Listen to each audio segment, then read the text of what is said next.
All right, people. We are back with another KFTV post-game live to discuss this tough one, man. A tough loss tonight to the Oklahoma City Thunder. So let's get into this one. The New York Knicks go on a mini road trip. Start out in they start out in Charlotte. They continue it out in OKC.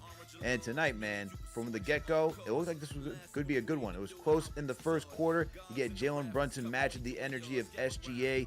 Guys were firing off shots. Even McCall had a hot start in this one, man. Josh Hart was knocking down threes. And it was continuing to be a game of inches, man. A game of inches all the way through up until the fourth quarter, until the OKC whistle was just a little too much, man. And the Knicks also not playing enough defense towards the end and some miscues. That's what happens in these type of games, man, where you got to be damn near perfect. The Knicks weren't, and OKC were just able to close this one out. And ultimately, the Thunder would win this one 111 to 100. But some takeaways, some frustrations from this game, man. There's a lot to dissect. There's a lot of angles. I was telling Jeff behind the scenes. So let's get it into all of this, man. Hit that thumbs up button for your boy. Subscribe to the channel if you haven't already done so. Make sure to share these videos while we're live, man. Tell somebody to come tap in, okay? Shout out to my guy Jeff Johnson for being here on KFTV Post Game Live. You know he's about to bring the fire analysis tonight. So let's get into this, man. Jeff, I don't know about you, man, but there's a lot to discuss. The Deuce injury, Towns not getting involved early enough, like in the start of this one. Questionable rotation decisions, the OKC whistle. I mean, there's a lot to discuss, man. What do you want to start with first? Um, you know what? I think it's like choose your own adventure. About to you guys take it to on the Twitch level. Ask the chat, what do y'all want to talk? What do y'all want to talk about first? Because I feel like anything else would go off, or it's gonna go off on multiple tangents. Um, I think we could start. Let's start at the end. Let's start in that fourth quarter.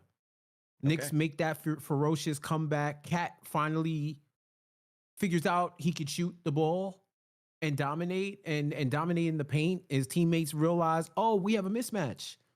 Why don't we dump it the cat in Like the all post night and long, see we what had a happens? mismatch at some point, right?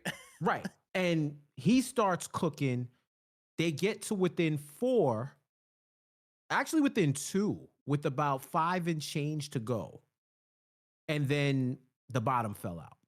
Yep. So I think for me that's a good place to start, just to say like how we eventually got here. I think the ways in which we got to this point we're gonna come up with, but I think you know they kind of held SGA pretty much in check I thought until that flurry that he went on in the fourth quarter, and that's the thing. This is what frustrates people about the whole OKC whistle thing. SGA had at that point 24 points. Half of his points were on free throws. He wasn't having a good shooting night from the field. But he's able to close out games, go on his own personal 7-0 runs and slam the door in your face. It gets difficult to play against a team like OKC when you know 9 times out of 10 he goes to the hole. Anything, they're blowing the whistle.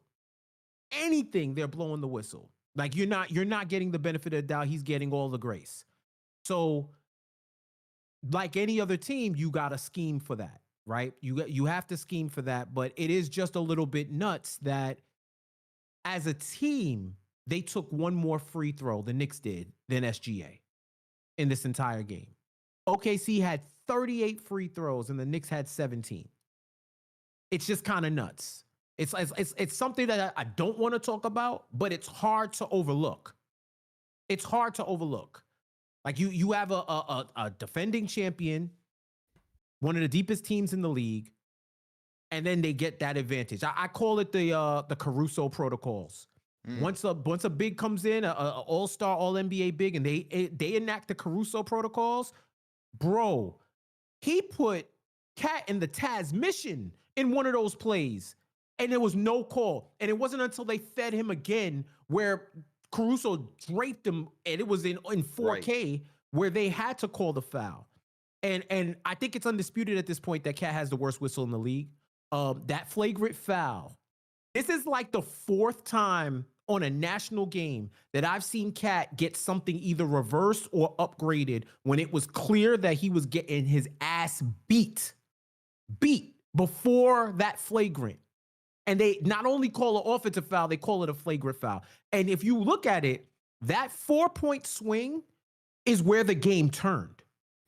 Because the Knicks were up by 1 at that point. That 4-point swing is when the momentum swung right back to the Thunder, and the Knicks were fighting to regain it for the rest of the second half.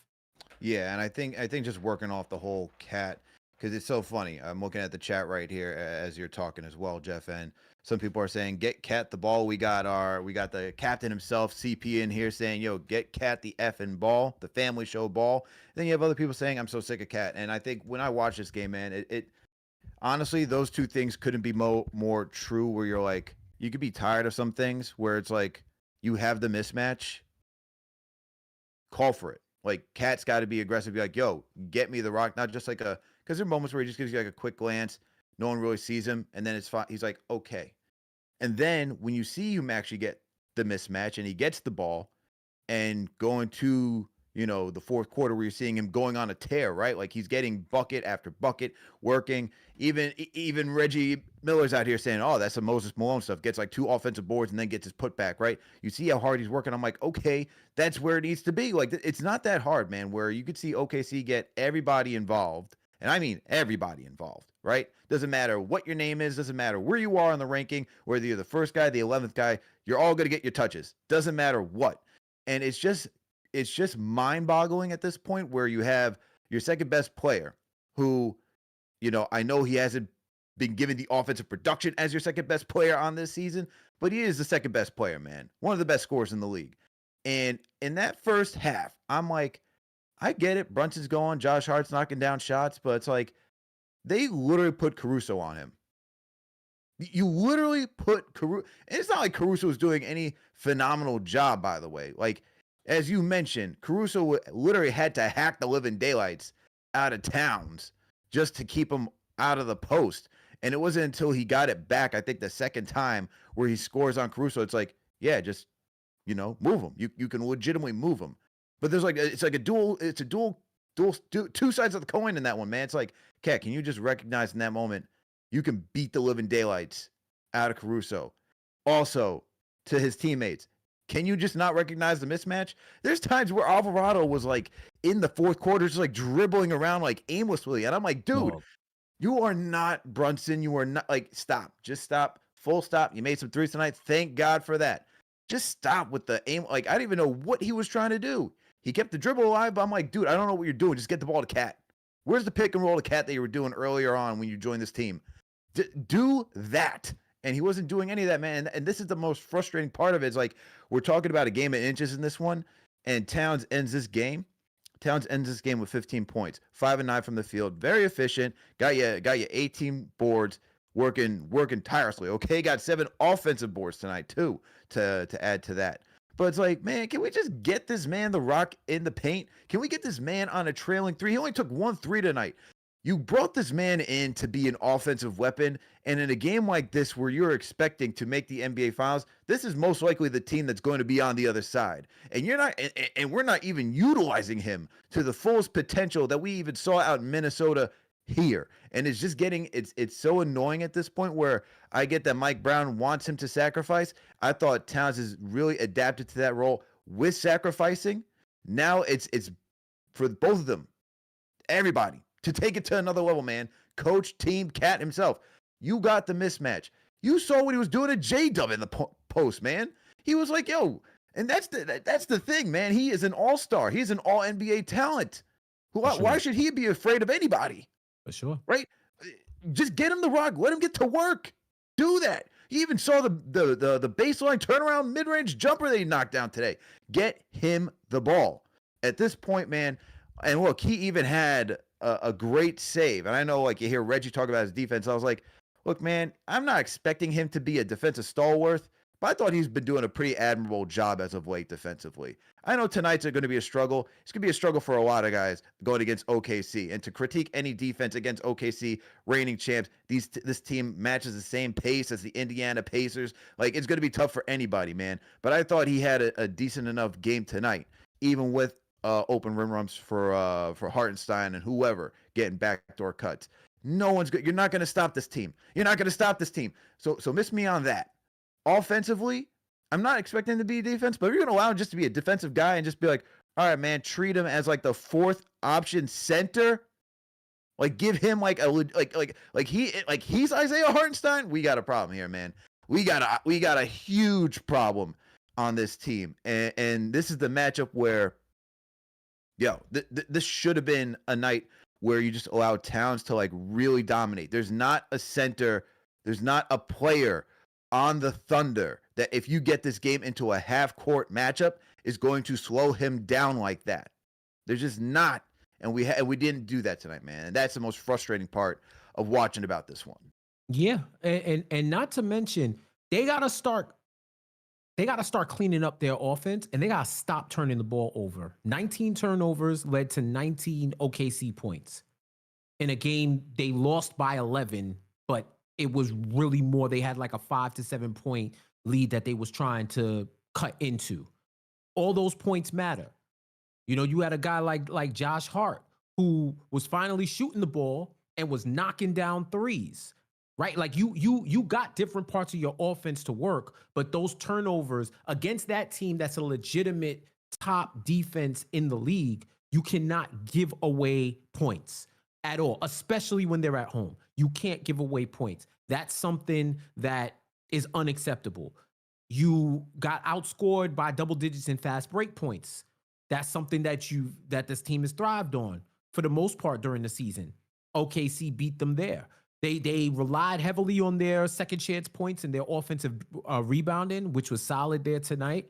But what I will say is, I do think, going back to the whole Towns point, that substitution where Mitch came in for Cat for like 30 seconds in the fourth, and then in the fourth, right, where it was like, yo, he just hit 3 in a row, and this is low key the second time in I think it happened in Charlotte also, where Cat goes on like a personal 6-0 run, and then Mike Brown auto subs him for Mitch.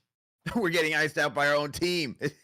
Yeah, so it's like, yo, and it's funny. I said I thought that Mike Brown had a Twitter burner because the minute he took Cat out, I said, I'm first guessing this. He should not have taken Cat out because they can't do nothing with him. You're making it easier by putting Mitch in, at least on offense. Then 30 seconds later, Mitch comes in. They run that double big. It doesn't work. Like a minute later, he takes Mitch out, right? Good news, bad news. Good news is that Mike Brown is highly adaptive. If he sees something not working and it's a critical moment, he will swap it out. Bad news is that he created that critical moment by taking Cat out in the first place. Now, if he needed a quick rest, he was trying to steal some minutes. I don't know. I don't know if the beat reporters asked him about that. But against that team in that building, you treat it like it's a road game, right? Like you playing baseball. You on the road, you go for the win. You don't go for the tie. Because you know that they're going to have the final 3 outs. So you go for the win. You go for the win every single time when you're on the road. And I thought going for the win for them would have been keeping Cat in the game. Right? Now I also know that Deuce's injury, which is what I wanted to talk about, kind of threw a monkey wrench into everything because he was guarding SGA well. Other than the shot coming back, he looked like his old self. But, you know, he goes down with another groin injury. It looks like, you know, he's holding that same area, similar area to where he got surgically repaired with the sports hernia. And, you know, folks were worried that he was coming back against OKC because of the style of play. And this was the worry manifesting in real life. Because, once again, when you don't officiate a game and you allow for excessive physicality, you get stuff like this. Now, I ain't gonna criticize the Knicks for bringing him back into this game. I think this was as good of a test as any, and they needed him in this game. But it just sucks for him because he's been on the shelf for 2 months. He's trying to come back. Seemed like he was all the way back, and now he may have re-aggravated. We don't have any news yet on it, but hopefully it's not a major setback. Because just for him as a person, but also as the professional, I would hate for his season to be wrapped up because of that freak injury. For sure. And once, shockingly or not shockingly against Lou Dort, as they both die for the basketball. So we all know about Lou Dort's reputation in the league right now. If you don't know what he did to Jokic and everybody else, even the jokes of why Tatum probably missed against OKC just because he returned, and you're like, listen, we ain't taking no chances. Bro, he chopped block Hart and they called an offensive foul on Hart. I mean, I was gonna save that later for the whole, officiating, because there's three calls in this game that really bothered me.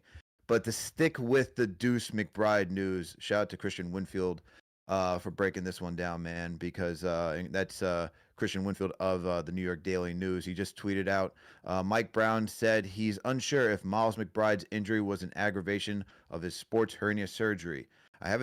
Mike Brown said, I haven't talked to medical staff yet, so I don't know how it is, but it's tough. He's worked his tail off to be back, and I don't think he made a shot in the first half, but he gave us a lift. You felt his presence, and he made us deeper. Yeah, man. I mean, look, I thought defensively, like, he had some tough matches, but the presence that he brings on ball and on the perimeter, and I'm sure you're well aware, as we've talked about on KFTV here, like, the need for having more perimeter defenders, and he's probably your best, if not your best, perimeter defender on this team. Like, losing him again would be a blow. And then on top of that, how he was shooting the three, he was just a weapon, man. Between him and Shamet, just the way they're shooting the three ball earlier this season, to add that to your bench and to add that to any guys that you throw out there, whether it's with Cat, Brunson, whoever, man, like, they just help space the floor.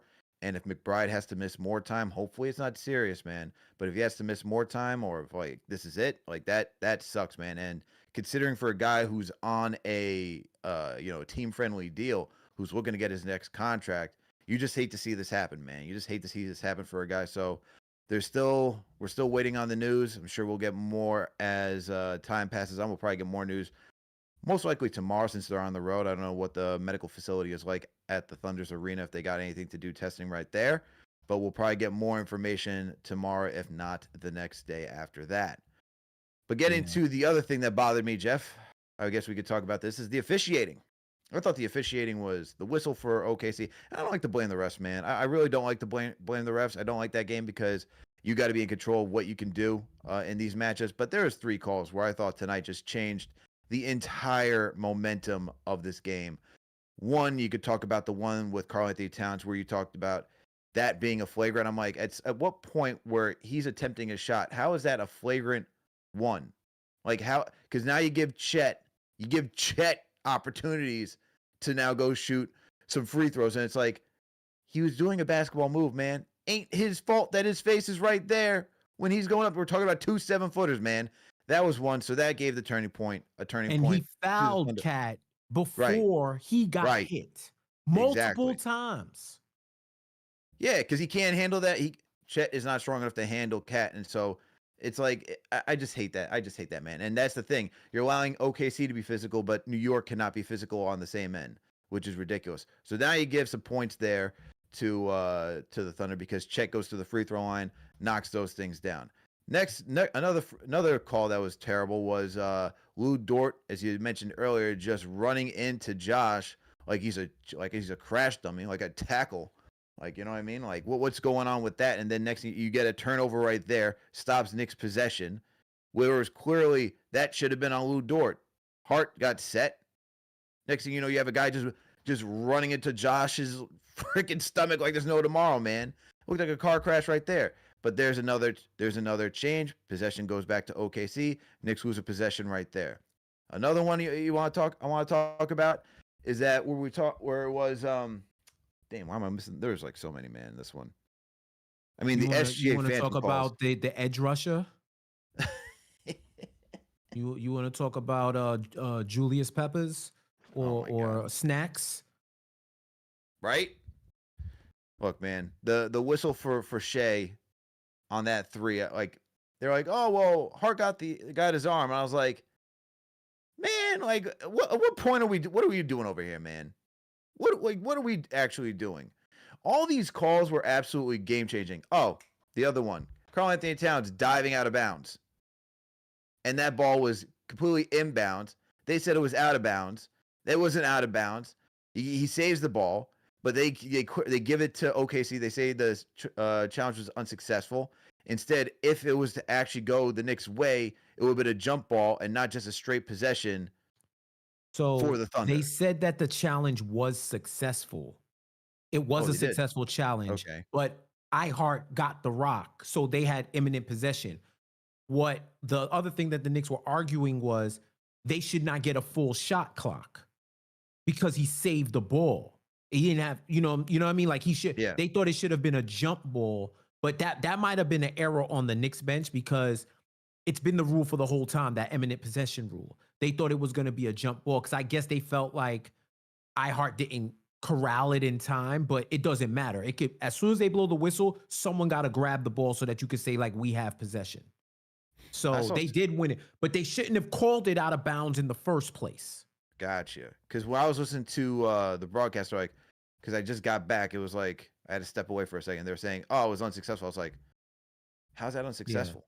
Yeah, they So said it at first, and then after like a next stoppage of play, Tarico like kind of slipped it in. You know what I mean? You couldn't hear it too much over the OKC glaze, but if you listened intently, you could hear that it was actually a successful challenge. okay, gotcha. So I'll take that back, man. It was a successful challenge, but even still, to my They point, shouldn't have it's called it like out of bounds to begin with. So they no, shouldn't you have called it out of bounds keep to begin with. cooking Like we because have, you're yeah. right. You know, I'm like, what are we doing over here? It's like, what is this whistle? What is this whistle that OKC gets? Like, I get home court advantage, but I've never seen the Knicks get anything like this in my life. Even when the Thunder were when the Thunder were in the Garden, we wouldn't even see anything like that, man. OKC was getting all the calls, which is still nonsense. But just too much placating to the Thunder. At least I could say that they finally called a push off on SGA because it's like, damn, man, how long did it take you to see like that that he's been extending the elbow to create separation now? Insanity. But I think for the officiating tonight, man, like outside of that, just getting back to the Knicks, it's frustrating where it's like this is getting to the point where it's like where I want this team, like the 7-game winning streak. I talked about this with CK last post game against the Hornets. They wins, you can't take it away. Happy they got the wins. The way they were getting the wins, though, we can critique because it hasn't been pretty. It hasn't been to the best of their ability. And when you don't take those games seriously, you start to create this, well, we can turn it up whenever we want, man. Like we got to the ECF last year, and it doesn't work like that. If you don't start getting into a rhythm on how to execute, then you're not going to be able to execute. And tonight is a good example, and even against the Hornets, where you're not playing your best brand of basketball, and this is what happens when you're not playing your best brand of basketball at all times. Now you're struggling to get everybody involved. We have Alvarado running around with his like a chicken with his head cut off. You know, we're handing off grenades to Jordan Clarkson. I felt so bad for Clarkson, man, because it's like Clarkson hasn't made a shot yet. I'm like, my man's getting like 2-3 seconds to put up a shot, man. It's not like these aren't like the most perfect shots. Yeah, there's some shots that he should have made that he missed, but it's like you looked at that first half, 5 of those shots, 3 or 4 of them were like, yo, man, we just do something, Clarkson. And that's not good basketball, all right? Right. Even some of the threes that Mikal was making, it's like those were prayers. They haven't played their best brand of basketball. You got playoffs in less than 2 weeks. And look, close game against OKC. You mentioned crazy turnovers. We're not getting Cat involved enough. There's a lot that you could talk about from an X's and O standpoint that is not fluid with this team. And I'm looking at the entire collective, head coaches, players, everybody. You're not playing your best brand of basketball right now. You got playoffs 2 weeks away. This is unacceptable, man, for a team that in an Eastern Conference where it's been discussed that this is potentially your year. At the beginning of the season, man. At the beginning of the season, I ain't worried about nobody in this league, okay? I think the Knicks have the talent. I think they got the depth. I think they could go toe-to-toe with anyone in the league. At the end of the day, it's about them showing up and being able to execute on a night-to-night basis. They didn't do that against a 7-game winning streak, against all those teams that they should have just blown out the water. Then you see a team against the Hornets who are playing some good basketball right now. They look like a collective unit. You see what a collective unit looks like at OKC. Forget about the free throw calls. Forget about the ref calls. Forget about everything, how they play their brand of basketball. They're playing like a collective unit. I'm looking at the Knicks and I'm like, I have no idea what your identity is. I have no idea what you're trying to do every single possession. Everything just seems like helter-skelter, and it's just like we got to rely on Brunson or whoever can get hot on any given tonight. And tonight was Josh Hart. Good game by him, but it's not setting up well for a good postseason run right now. And they got limited time to figure it out because they could have had this game tonight, Jeff. They could have had this game tonight, and they didn't. True.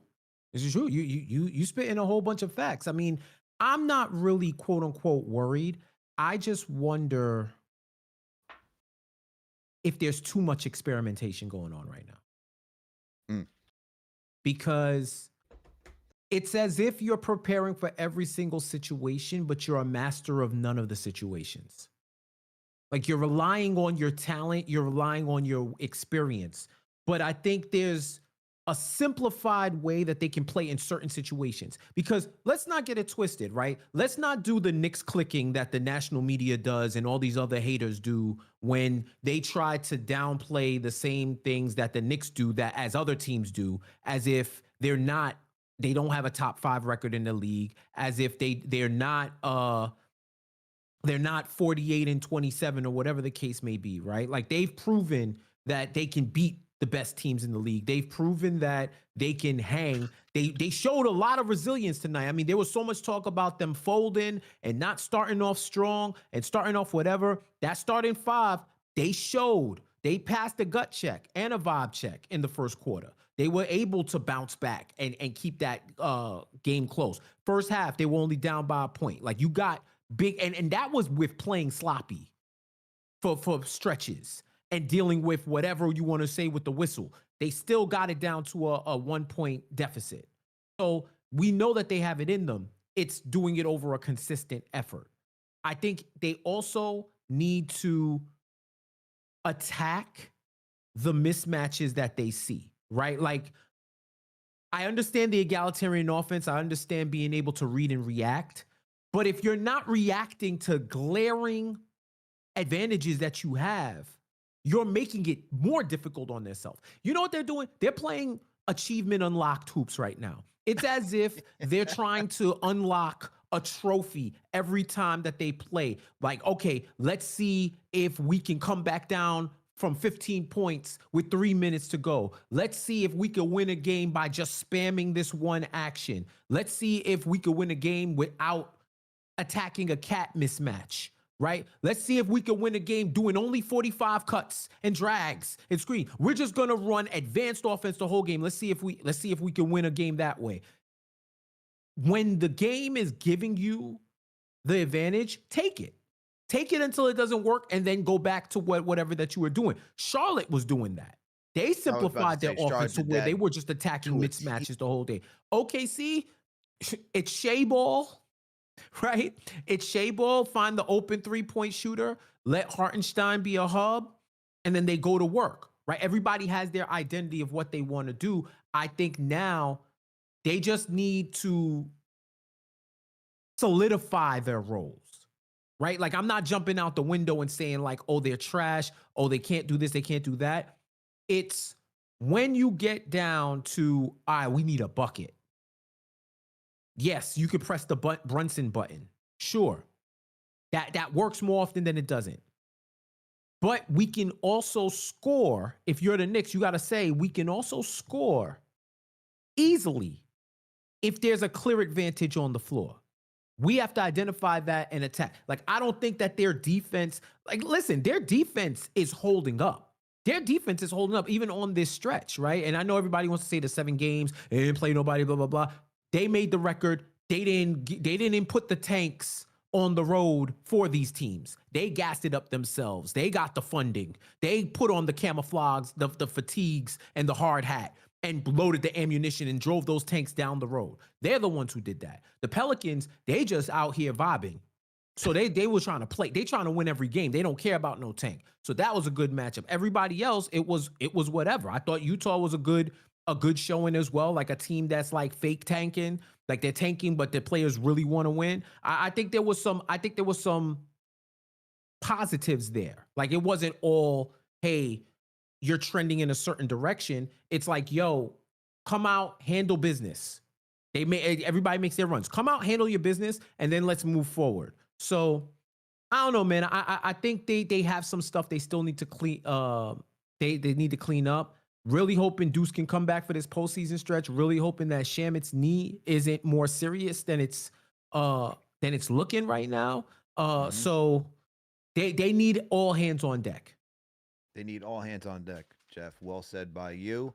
And salute to Knicks Nation, man. Thank you all for tuning for another KFTV post-game live. Unfortunately, the Knicks would lose this one, 111-100, but we're all here with you, man. We're all here as a family trying to break this thing down. Hit that thumbs up button for your boy. Subscribe to the channel if you haven't already done so, okay? We're about to get to some of the callers next, but first we got to salute one of our sponsors tonight, okay?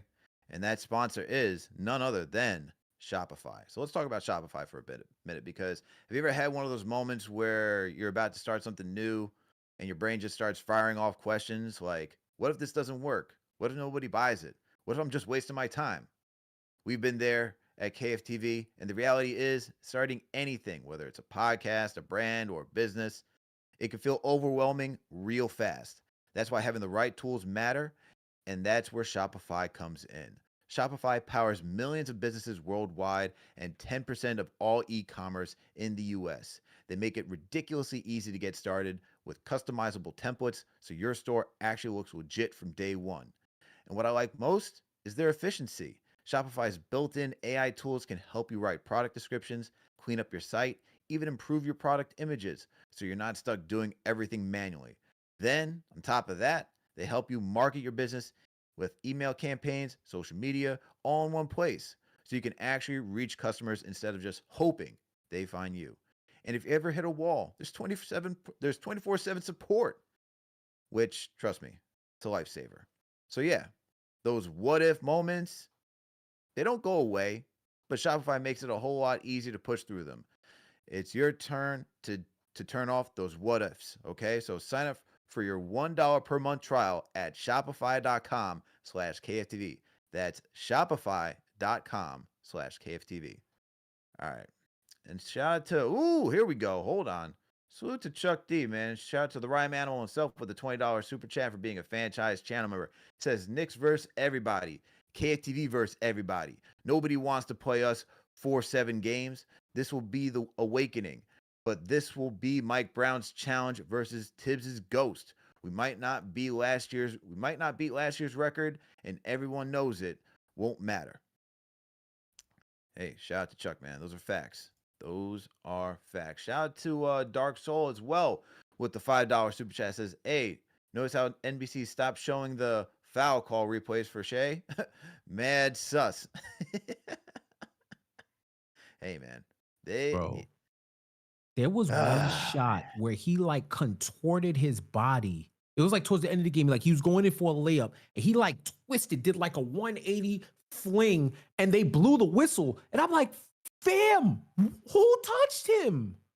Who touched him? Bro, I was thinking this. I was like, this is phenomenal, man. I need somebody to love. Well, I hope my wife's not listening. I need somebody to love me as much as the rest love Shea. Oh, that's man, hilarious. That is hilarious. Like it's, bro. He's so phenomenal. With you getting calls like that, it's like, you know what it feels like? It feels like when dudes started guarding Harden like this with their hands behind their back because they knew the minute they put their hands out in front at all, he's doing the rip through, or he's doing the Oh yeah. the hook, his dark arts and whatnot. Or he's throwing his body into you, and then it's like he Yeah, just then man. goes like throws like ah. It just gets annoying. Like I ain't gonna front. When Deuce got hurt, that blew mine. Like I was out of it. Then with the whistles, I was like, yo, bro, Lou Dort came off of the edge and chop blocked Josh Hart, and they called an offensive foul. Like, what are we doing here? Alex Caruso was out there putting dudes in the figure four. Like when you give, and this is my whole thing about when it comes to the playoffs. When you give an excellent defense physicality leeway, bro, it's impossible. It becomes damn near impossible to beat them. For all the talk, I love the conversation around the Knicks first round series with the Pistons. Like, oh, they were a call away at one game from this potentially going 7, and as if the Knicks didn't brute force their way through the playoffs because they didn't make any adjustments. They just kept playing and playing and playing the way that they're playing and subbing the way that they subbed, and they were able to brute force their way to a 6-game win in a series where Detroit did not win a home game, right? And then on top of that, part of the reason why that series went 6 was because they were allowed to set any and every type of pick they wanted. I never forget seeing Tim Hardaway Jr. setting full arm extended picks, clipping Knicks players in their back, no call. Elevated physicality, no call. Oh, it's playoff basketball, but you don't allow it on the other side. Right. That's my thing. It's like, oh, if we're gonna play jail hoops, it got to be the whole jail following one law. Right. It can't be one gang got one rules, the other gang got different rules. We all one gang. We gotta follow the same rules, right? So it just gets frustrating. Like that's the thing that took me out. And I'm glad Mike Brown got a tech. Like enough is enough, man. Like, it's at the point where y'all trying to gaslight us. Like we don't see what we see. Y'all ruining the game right now. Like our player goes down, does the same exact thing Shea does. The whistle is swallowed. Then he comes back down and does some Cirque du Soleil move, throws himself into the defender. What are you gonna do? What are you gonna do, bro? They gotta be better. They gotta stop turning the ball over. They gotta do all of that. But it gets it's a frustrating watch. For sure, man. And that's been my biggest gripe about this officiating for quite some time now. It's that there's no consistency in it. It doesn't matter on a night-to-night basis. There's no consistency in what you get from the refs. Well said by you, man. Well said by you. Let's get to some calls though, Jeff. Let's get to some calls. Yes, sir. It's been a minute. Let's hear what the people got to say. Let's start it off strong, man. Let's get Knicksfix in here. Knicksfix. I know you got stuff to say. What's going on, my guy? Alex, Jeff, what up, fellas? What's up, bro? We okay, man. How you feeling? Man, I had to step out. I'm on night shift tonight, and I watch this game. I'm like, oh man, there's so many things, guys. Like the first thing I want to talk about is 3 points I want to make. The first thing I want to talk about is this: the lineup itself just doesn't work, and I keep saying it over and over. There's a reason we go down 9-2, 11-4 to start these games, right? For some reason, Brunson cooks because he has Mitch. Mitch can set these picks for him, and he's able to free up. The second thing is Kolek got to play with Cat off the bench, right? He feeds him the rock exactly where he needs to be. And then the third point I wanted to make is this: at 9:35 p.m. Eastern time, I realized Cat only had 6 points and 2 shot attempts. That's insane. At some point, it's like, yo, you gotta feed him the rock. He has Caruso in him in the second quarter, and they can't punish it. It's like Mike Brown has to be able to figure this out. The lineup that works for Brunson goes back to like 2-3 years ago when it's the same sort of lineup. So if you got Mitch, Deuce, OG, and Mikhail with them, and then Cat for some reason just works with like if you got shooters at space with Kolek. Like I don't know, man. I think the more I watch this team, the more I realize like they might win the first round. They most likely going to win the first round. The second round is going to be a slog. I mean, I think they possibly might get through Boston, but like at this point, I don't know. I feel like they don't make in-game adjustments, and it's just frustrating to watch the Knicks play, man. Appreciate the call, Knicksfix. Appreciate the call. I gotta push back on the in-game adjustments. Okay. Just because they don't work, don't mean they don't make them. All right. That's If they don't work, you can't say, well, they don't make them. It just didn't work. Like he adjusted. Listen, that man was playing Alvarado and Clarkson at once. When Deuce was in the game, he was there. This is also fact information finding because Deuce hasn't been around for a couple of months. So he's just plugging and playing. At one point, he had Deuce out there with the starters subbing in for McCall, right? He went to zone during parts of that comeback. They were at a matchup zone and it was working. When the last time you seen zone around these parts? There were in-game adjustments made. So I can't say that we don't, the Knicks don't make in-game adjustments. They do make adjustments. There's a lot more versatility and diversity in the way this team's resources are deployed. Sometimes they don't work, though. And I think with Mike Brown, I'm going to give Mike Brown the benefit of the doubt and say he knows what works. He's just trying out situational basketball right now. But I think in these final stretch of games, you're going to have to lock in with what you got and start trying what you know is going to work and just see what happens. And then based on the situation, plug and play. Like we've seen him in an elimination game and how he works and how he operates. So I'm not worried about the postseason. You know? I hear you. And we still got Knicksfix here. I got a question for Knicksfix. Knicksfix, I know you're still here. One question. So what's the lineup that you want to see instead of the starting lineup? Okay, so I'm gonna go back a little bit, push back a little bit on what Jeff is saying, right? The first thing is that he don't make adjustments until it's too late, bro. Like, why'd you take Cat out the game? Dude was cooking them, bro. He had 7 straight points and he was playing bully ball. Mike Brown and making adjustments is taking him out the game for 30 seconds and then you bring back in Mitch. And then as soon as Cat goes out, OG goes to a step back 3 against Chet. It's just not smart basketball. You don't see championship teams play like this. And the lineup that I want to see, Alex, is this. You got to split them up, right? JB got to play with McHale and OG and Deuce. He's going to come back. Honestly, I'm going to tell you straight up. He pulled it, but he didn't break the mesh or whatever surgery. Like he pulled it. So that's a 2 to 3 week injury. So the lineup that works is JB, Deuce, OG, McHale, and Mitch. Cat got to play with Hart and Kolick,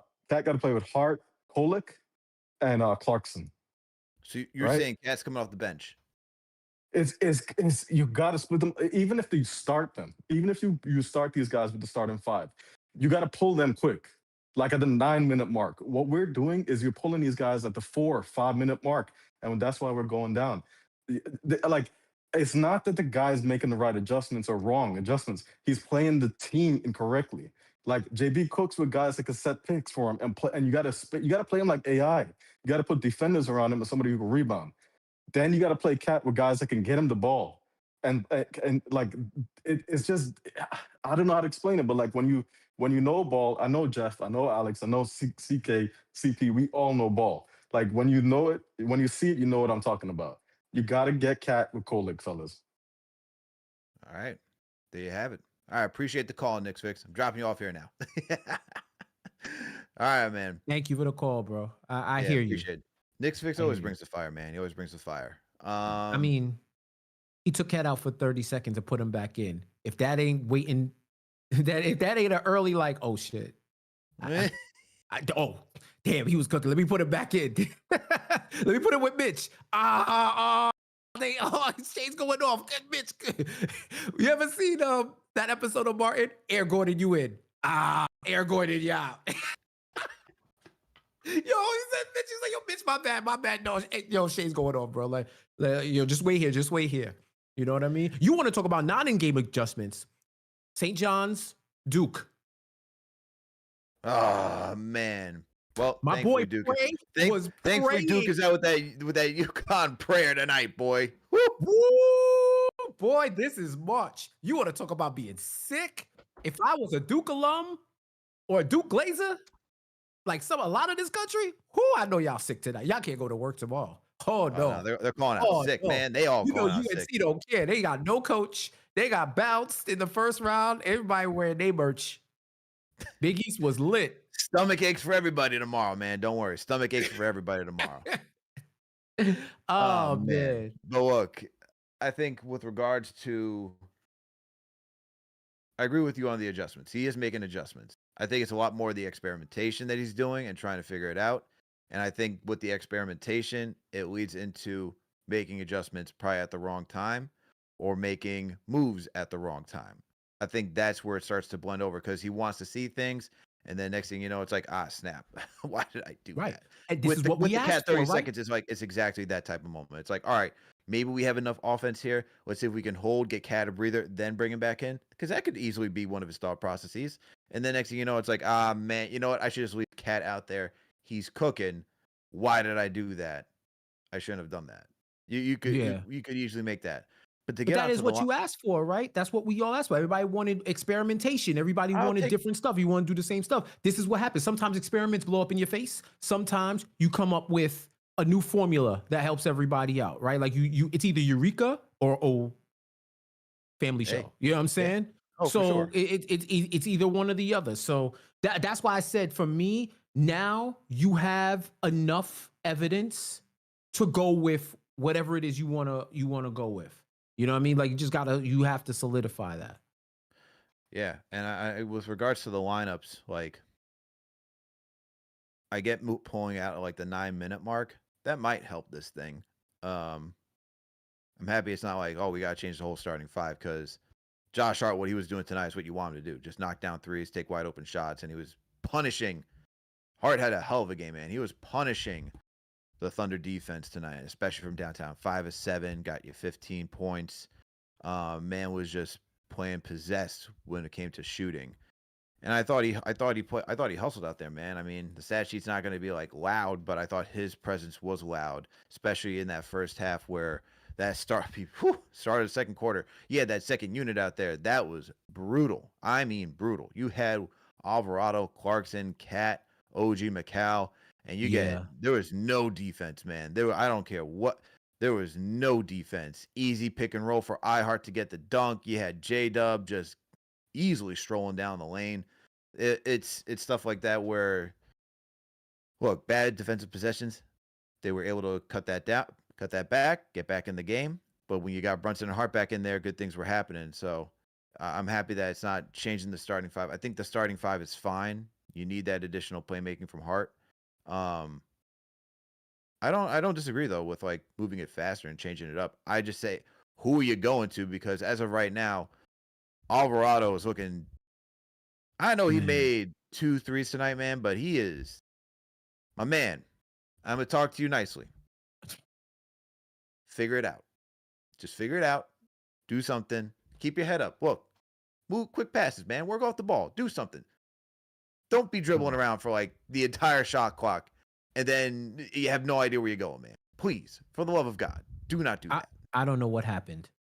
I don't know what happened to the guy that first got here. Like he's it's almost as if he's second guessing himself. Yeah. You know what I'm saying? So I don't know, but somebody gonna have to get it together or you losing your spot. Because Mike Brown ain't Dude, playing it that. Like, is you know, he it he may throw out that let me see something, let me see something lineups. Like that Alvarado Clarkson was a peak. I'm just trying to see something. And when he saw it, he was like, I don't want to see it anymore. By the way, notice that when Deuce came in and Deuce was inserted into the rotation, Diawara was out. yeah. I didn't like that So person. I didn't either. I did, especially since in the first game, Diawara was one of the catalysts for them coming back in that game, the first game against OKC in the Garden. I just think that he just has those type of attributes that help against a team like OKC. But I also understand where you're like, okay, we're going to reintegrate Deuce, just like how Clarkson had to sit for a while. Diawara might have to sit for a little bit while we figure this out. And unfortunately, it looks like Air Gordon, you back in because Deuce want to, Lou Dort want to run the halfback dive, and now this dude is, yo man, I'm so sick, bro. And I'm like, yo, Lou, Yo, the how many halfback times guy is I had to cape for crazy. Lou Dort because he was Haitian? I was like, I don't care where your family from. I don't care what part of Montreal your family emigrated to. Like, nah, bro, I gotta call it. I gotta call balls and strikes. I gotta ABS. I gotta hit the top of my head. We gotta relook at that strike zone, brother, because you was wilding out there. You was wilding, and then had the nerve to hit threes. I'm so sick, bro. This game annoyed me. Got me tight. And he had a putback. Don't forget the putback. That was even more. I was like, okay, man. I I got it from my couch. I like threw. I was like, okay, man. I can't. Oh, good lord. But the thing is with Mo and right, it's like this is the type of game where I want to see the wingspan, the versatility of Muhammad Diawara. And look, even in the 2 minutes he got in there, yo, he worked the pick and roll with Mitch. He found a diving Mitch next to him, gave him the ball. I was like, yo, these are the good. I'm like, how is this guy figuring that out? Like, all right, I get the ball, drive, find a guy, make it look easy. Then I have Alvarado out here doing just like doing donuts in the parking lot. It's craziness. Yeah, Absolute crazy. it's like folks forget to throw how to throw it a pass Entry into the pass. post. Yeah, an entry pass. A post pass. We got is on the block. It's absolutely wild, bro. Like he was menacing them. At one point, it was he scored that shot where I think AJ Mitchell disintegrated into thin air because he tried to draw a foul on Cat where he was like grabbing at his neck because he said he got elbowed, but he didn't. And Cat was running back, and he's like, yo, it's too easy. He like was shrugging, like, bro, it's too easy. He's telling the team it's too easy. Keep going. And then he subs this dude out. And then now all of a sudden they can't get through. Even when they were down by 9 or 7, when SGA was going off, Brunson comes down, takes an off balance shot. Then they try to run another play. I'm like, yo, guys. It's a delicate balance, but once again, don't overcomplicate this. Don't overcomplicate this. Just get easy buckets, man. We're going from algebra to calculus, man. Bruh. It's wild. Let's get to another call though, Jeff. Let's get to another call. We got Maly on the Discord. Maly, what's happening? What's up, guys? I mean, I'm not like necessarily like angry or mad. I mean, like, while I'm kind of frustrated because I feel like we can't play. We don't get the benefit of the doubt. We don't get. They get to play aggressive. We try to answer back. We're getting called for fouls. It's annoying. But I like the effort we came out like. I mean, we had some miscommunication defensively, but I like the effort that we came out with tonight. And I mean, yeah, we have stuff to figure out. We have like 8 games left, I believe, or something like that. But yeah, we have things to figure out. And look, I mean, people now, like, the season's starting to dwindle down. People, they wrote us off. Now they think we're a joke as a team because how things are turning out. But I still believe we're gonna turn it around. I think we're gonna shock people in the playoffs again. It's just a matter of time of Mike Brown, kind of trying to keep the consistency and having to figure out, what we got to do because, we're falling short. We don't look, like the gritty team that we used to be. And obviously, it's a different team, but I think we'll figure it out. That's all, honestly. We'll figure it out. All right. Appreciate the call, Maly. Appreciate the call. Rate that call in the chat, man. 1 being trash, 5 being facts. Let me know what you think about Maly's call. He's coming in with a little different perspective, man. He's saying, hey, you want to take the silver lining away? They came out with the requisite energy and effort in tonight's game to keep it close against the reigning champs. All right. And he still believes that they can turn it up in the postseason. Look, this team has the talent. Like I said, they have the depth. They can make a run. And yeah, they gave the energy tonight. There's no doubt about that. My thing, it comes down to, can you put it all together? And it's more than just going out there playing with energy. Can you actually go out there with your game plan and execute? Can you adjust and execute? At this point, it's not do we have the talent? They got to go out there, give energy, which has been low even during the 7-game winning streak. Thankfully, we got that tonight. And now can you go out there and perform like you have been in the past? Like that, where's that team that I saw dismantle the Denver Nuggets? I know Jamal Murray went out in that game, but they completely dismantled them. They looked like a juggernaut of a team. It feels far and away. What happened to that same team, even after they got Alvarado, that dismantled the Boston Celtics? Super Bowl Sunday, great day for me. Knicks beat the Celtics. Sam Darnold got to win, beat the Patriots. Phenomenal day. We won't go. I won't talk too much about that. But where's that team? You know what I mean? Like that. Where is that team? That's my question. Where is that team? Because the thing that we had last year was the attention to detail. Last year was attention to detail. Could they be focused enough to execute on a possession by possession basis? They showed us they could, enough to get to the ECF. Now, can you play consistently enough? Is this year's question. Can you play consistently to the level you are capable of enough to go the distance? That's the question I got. And that's what I want to see moving forward. Not energy, not that. It's all together. All has to come together. You got to bring the energy from the start. You got to bring the level of play. Do it all consistently. We don't got a problem. That's my biggest question for this team. Yeah, I think that's been the main issue with them has been consistency. And, you know, that's why I tell people, man, you can't get up too high. You can't get too low, especially with these basketball teams. It's an 82-game season. There's going to be at some point. The season was over 8 different times this year. You let some people tell it, right? The fact of the matter is, you know they got the talent. Do they have the consistency? And the consistency is the main reason why a lot of people or people, if they have their doubts against the Knicks, will say, well, are we going to see it? They continuously answer those questions in the playoffs. And I mean, we can't romanticize those playoffs too much either, because I'm old enough to remember they went back to back down 20 points against the Celtics. And the Celtics just tricked those games off. The Knicks took it from them, but there was an element of tricking from the Celtics that resulted in the Knicks taking it from them. And then once they took those 2 games, to me, it was pretty much a wrap. And also, they decided to switch defense. They started to play switch everything defense, which is what they weren't doing in the playoffs. They made an adjustment, and it paid benefits. When they went down against Indiana, there's people on the bench we could play? That's crazy. I didn't know that. Tibbs starts playing Legend. Oh, let me share. He's still here. Oh, I thought he was still hurt. His shoulder's good. Yo, play him. DeLon, we have DeLon, right? Yo, I ain't gonna hold you. I thought that was Reggie Bullock. I thought he was just here for moral support. And then they start playing him. If that was Reggie, he would have been starting then and been playing. Oh, yeah, that is true. Or if it was Alec Burks, boy. If it was Alec Burks, they also would have been starting too. He would have been point guard at that point.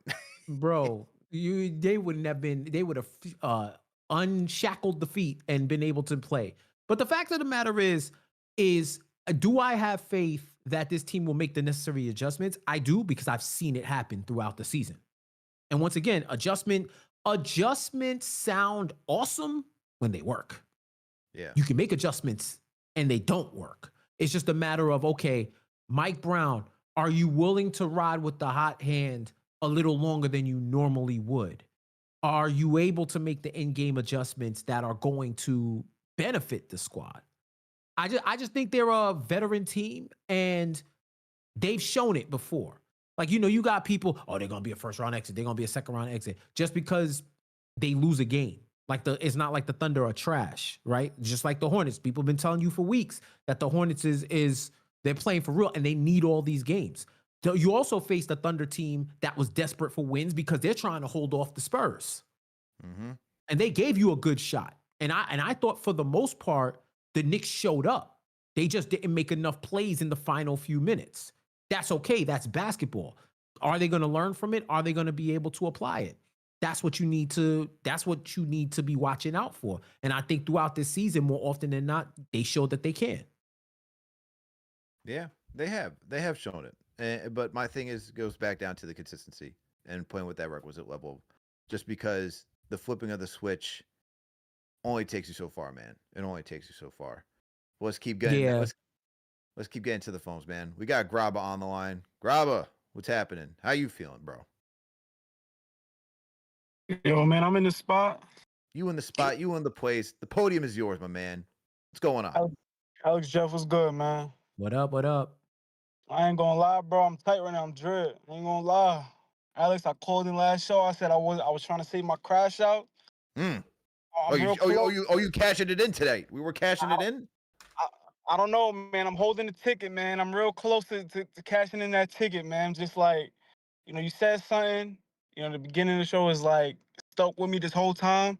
You said, they was going back and forth. Everything was good. Midway through that fourth quarter, and then it all collapsed and fell out from under them. You know why it all collapsed and fell out from under them? Because Mike Brown, milk dud head ass, had a brain fart and was like, "Oh, let me take Cat out the game."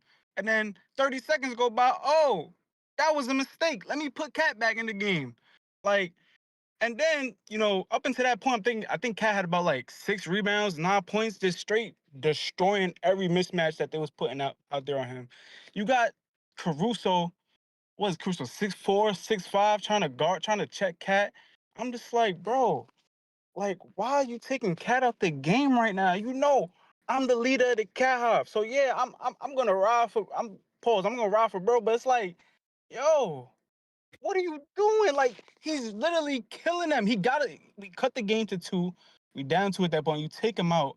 Jaden comes back in the game, dribbles the air out the hell of the ball, his big-headed ass, dribbles the air out the ball, takes a stupid shot, misses it. Then he brings Cat back in the game. Next possession, Jaden's doing the same thing, dribbling the air out the ball, and Cat is sitting in the corner with Caruso guarding him.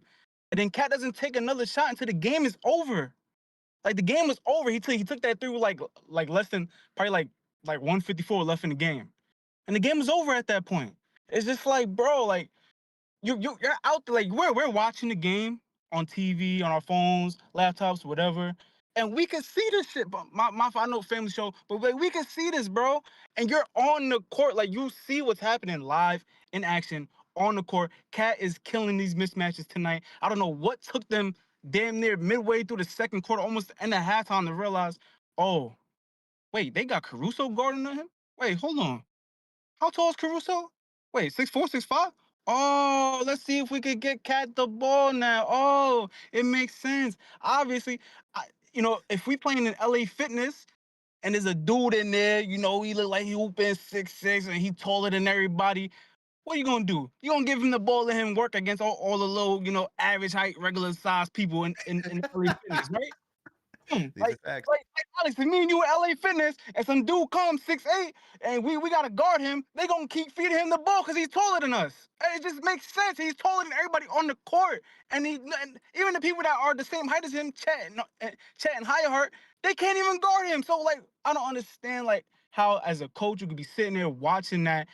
And mind you, he just scored. Like, he literally just scored, cut the game to 2. I don't remember if it was a dead ball or a timeout. And you take him out the game while he's hot. Like, this is the same thing we used to say about Tiz with the template coaching. It's like, you gotta have a feel for the game. Cat's biggest thing was, not getting involved in the offense, not knowing the offense, and not being comfortable and stuff. You see him out there live in the fourth quarter getting comfortable into his offense, and then you take him out the game, and then he doesn't shoot the ball again until the game's over. So, I don't know, man. The bench was terrible. Jose, I don't know what the hell he was doing. That, shout out to bro. He from the motherland, big body go out of the house. But damn, bro, like, I don't know what the hell you doing. You over the thing, Jalen dribbling the air out the ball too. I don't know what the hell he got going on out there. Deuce, it was unfortunate what happened to Deuce, but even before that, he wasn't really, doing much. It's kind of rough to bring Deuce back to into a game like this. But I'm tight, man. Like I tried to hold the crowd out in, bro, but I'm tight tonight, bro. Cause my boy was hooping. He was pulling his team back. We was down 11. He pulled his team all the way back into 2 points. And I love Jalen just much. I got 3 Jalen Brunson jerseys. I love him, for everything he's done for this team. But sometimes, bro, it's like, damn, like read the room, bro. You know what I'm saying? Like, you come in the game, you take a terrible shot. They bring Cat back in. The next possession, you're just dribbling the ball, and Cat's in the corner. All game, you're throwing grenades all over the place to people. Mikal, JC, they're all shooting grenades because you're dribbling the air out the ball, just giving it to them with like 3 seconds left. We had 8 turnovers as a team. He had 4 of them. It's just like, gotta read the room sometime, bro. I love you, but goddamn, bro. Like sometimes, sometimes you gotta just get the two man going with Cat. I don't understand how these two great scorers just can't get on the same page and lock in and just hoop, man. Like, I don't know, bro. I'm tight. I don't know, bro. I'm tight, man. I'm sorry I went over my little tangent, my little rant, man. But this is the #1 show for the fans, by the fans. This the only platform we got, so we can really come and get it off our chest, man. So I'm gonna holler at y'all, man. Y'all be easy, bro. Yes, sir. That's Grabba on the Discord. Shout out to Grabba, man. Rate that call in the chat, man. 5 being facts, 1 being trash. Grabba came in with the heat, man. He was aggravated. He was upset. His guy wasn't getting the rock, man, as we talked about. He had smoke for JB as well. And Grabba, you actually shortchanged Cat a little bit, by the way. He brought it down within 1 before he checked out. It was down to 1 point. That's why I was confused. I was like, this man single-handedly brought us back into 1 point, and we're saying, all right, man, cool, thanks. Sit on the bench. That is crazy work, man. Crazy. That's the craziest work I've ever seen. And that what's even crazier than that, there was like 5 minutes left to go, like essentially 6 minutes left to go in the game. 6 minutes left to go in the game. You're like, yo, thanks for your services. Take a seat, champ. I got you. Yeah, that listen, bro. First off, I will say to Grabba, y'all play at LA Fitness and the 6'6" dude comes into play. He ain't going in the post, bro. You know he think he nowadays he think he SGA. They putting up threes all game. So you might have a chance. They are gonna get him the rock, but you'd be surprised. Like it's gonna be step backs. It's gonna be 30-footers. Like he ain't getting his ass in the post. Nah, you're right. I play pickup on the regular. There's guys who walk in who are 6'6", and you're like, all right, so now they're gonna show off the handles. Now they gotta dribble, they gotta drive and do all it. No, I'm saying I used to play in Australia. All right, man. Check ball up top, bro. Ball up top. We hooping or we talking falling ball and tails. But yeah, man, like right, you know what I'm saying? Like I hooped for 2 years in New Zealand. I went to San Diego State. I heard you. But yeah, man, I understand his frustration. Like that, bro. You gotta ride the hot hand there. You gotta keep going. And then what the consequence of taking out Cat even for that 30 seconds was the minute Mitch was coming in, Dagnall put Dort in and other people to combat what was going on with Mitch, like to match up personnel. So then when Cat came back, the game literally had changed at that point. And I don't know, man. I'll say the one real annoying thing this season for me has been this whole will they, won't they with getting Cat the rock. When, once again, I do not think it is that difficult. I think, even if he wants to do the whole I work myself into the game thing, I don't want to like tee off in the first quarter. I don't need to do that. All right, play your game. Second quarter starts. Cat is the option. Run the offense through him. Whatever motion offense or read and react offense where you're doing the 5 out and he's at the top of the key running the hub, do that. I didn't see any pick and rolls for Cat. They started doing that where Mikal was setting the pick and he was going downhill, and that was shout out to Shax, who's like recording every statistic known to man for the Knicks by eye and hand alone.